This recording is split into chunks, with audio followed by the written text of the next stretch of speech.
Welcome friends, আমি পলাশ। আমি আবার চলে এসেছি আপনাদের সবার প্রিয় গাছগাছালি সংক্রান্ত ইউটিউব চ্যানেল পিএম গ্রিন ওয়ার্ল্ডে। তো বন্ধুরা, আজকে দেখতে পাচ্ছেন আমার চারিপাশে শুধু সবুজ সবুজ আর সবুজ। এটা আর কোথাও নয়, এটা হলো আমার আঙিনা বাগান।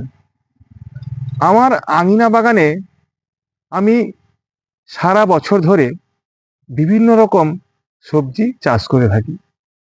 এখন শীতকাল, তাই আমি বিভিন্ন শীতকালীন সবজিগুলি চাষ করেছি।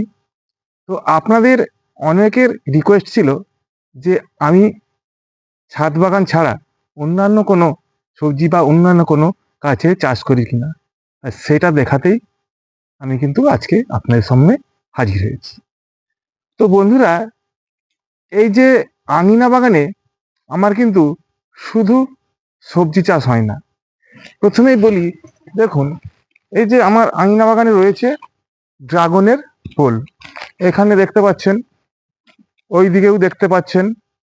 এখানে আমার 12টি বিভিন্ন প্রজাতির ড্রাগনের ফুল রয়েছে, যাতে আমি 1 বছর আগে ড্রাগন চাষ শুরু করেছি।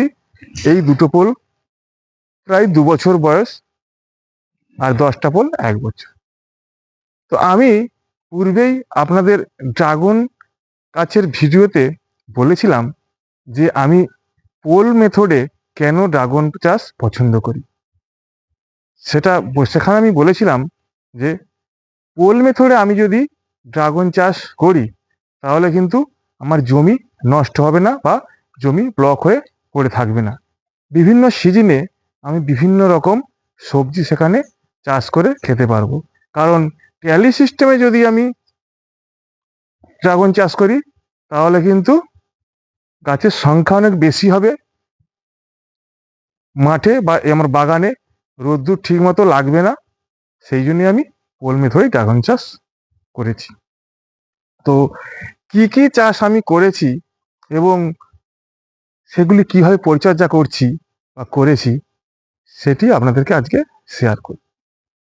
প্রথমে দেখুন, প্রত্যেকটি কপির চারা 25টি থেকে 30টি আমি করেছি। দেখুন, এখানে এগুলো দেখতে পাচ্ছেন কি, এগুলো প্রত্যেকটি বাঁধাকপির চারা। আর হ্যাঁ, তার আগে বলে রাখি বন্ধুরা, যে আমি এই চারাগুলি আমি বাজার থেকে কিনে এনেছিলাম, কিনে এনে বসিয়েছিলাম। তো এইখানে দেখুন, এইগুলো ফুলকপির চারা দেখতে পাচ্ছেন। এখানে 2টো রো ফুলকপি চারা রয়েছে। এইখানে আর একটা রো দেখতে পাচ্ছেন ফুলকপির চারা। আর এইখানে 2টো রো কি দেখতে পাচ্ছেন, এগুলো ব্রকলি, আর যে সবুজ ফুলকপি আমরা গ্রামে যেটা বলে থাকি, অর্থাৎ ব্রকলি। একটা রো, 2টো রো। তো 2টো রোতে মোট 12 12 24, ওইদিকে 3টে রয়েছে 25 26 27, হ্যাঁ, গাছ রয়েছে। তো বন্ধুরা, এইখানে দেখুন, এখানে আমি আরো কিছু শাক ছড়িয়েছি। তো এটা দেখতে পাচ্ছেন কি না, যে খাসারির যে শাক, সেই শাকটি আমাদের এখানে সবাই খুবই পছন্দ করে খেতে। এটি সাধারণত জমিতে ছড়িয়ে চাষ করা হয়। তো আমি জমিতে না করে বাড়িতে খাওয়ার জন্য এখানে কিন্তু আমি অল্প পরিমাণেই খাসারি করে শাক করেছি। এটা শাক হিসাবে যেমন খাওয়া যাবে, তেমন কিন্তু এর থেকে যে ফল বা শুঁটি হয়, সেগুলোই কিন্তু খাওয়া যাবে। এখানে দেখতে পাচ্ছেন, এখানে কিছু ধনে পাতার গাছ আমি লাগিয়েছি। এখান থেকে ধনে পাতা তুলে কিন্তু সবজি হিসাবে বা তরকারিতে মশলা হিসাবে দেয়া হয়। আর এইদিকে কি দেখতে পাচ্ছেন, এইদিকে দেখতে পাচ্ছেন মূলো শাক। তো এখানে মূলো শাক করেছি। তো মূলো শাক তো জানেন আপনারা যে খুবই একটা উপকারী শাক। এটি আমি এখানে করেছি। এখান থেকে মূলো শাক তুলে তুলে কিন্তু রান্না করে খাওয়া হচ্ছে, এবং শেষকালে যেগুলি অল্প পরিমাণে রয়ে যাবে, সেগুলো কিন্তু মূলো তৈরি করব। এখানে দেখতে পাচ্ছেন, এটা কি বলুন তো? হ্যাঁ, ঠিকই ধরেছেন, এটা পালং শাক। আর কি শাক রয়েছে বন্ধুরা? তো এইদিকে দেখতে পাচ্ছেন আপনারা, এখানে দেখতে পাচ্ছেন বন্ধুরা, এটা হলো মেথি শাক। তো মেথি শাক একটি খুবই উপকারী শাক, আপনারা সবাই জানেন। তো আর কি করেছি না, ওইদিকে দেখুন, ওইদিকে দেখুন একটা গাজর। এই গাজর কয়েকদিন আগে মাত্র বীজ বপন করেছি। তো এগুলি কিন্তু বাড়তে অনেক সময় লাগবে। আর ওই দূরের দিকে কি দেখতে পাচ্ছেন বলুন তো, ওইগুলো করেছি বিট। ওখানে 50টি বিটের চারা রয়েছে, তো যেগুলি ধীরে ধীরে ধীরে ধীরে বেড়ে উঠছে। এখানে কি দেখতে পাচ্ছেন, দেখুন একদম সবুজে সবুজ হয়ে আছে। এখানে বসিয়েছি ওলকপির চারা। তো ওলকপির চারাগুলি আমি কিন্তু খুব শর্ট ডিস্টেন্সে, প্রায় 8 থেকে 10 ইঞ্চি ডিস্টেন্সে বসিয়েছি, যাতে খুব ছোট থেকেই আমি তুলে খেতে পারি।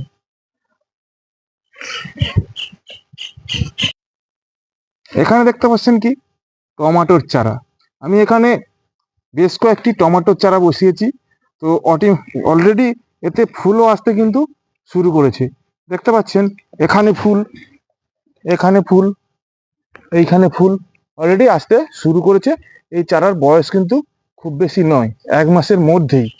তো বন্ধুরা, তাহলে দেখলেন, দেখলেন কি কি সবজি বা শীতকালীন সবজি আমি বসিয়েছি। এইবার আসবো এই সবজিগুলি আমি কিভাবে বসিয়েছি এবং তার পরিচর্যা কিভাবে করছি। এখানে দেখুন একটা কুমড়ো চারা বসিয়েছি। তো এগুলি অ্যাকচুয়ালি গ্রীষ্মকালীন কুমড়ো, এই শীতকালে বসিয়েছি, এবং এই কপি উঠতে উঠতে এই গাছ কিন্তু বড় হয়ে যাবে।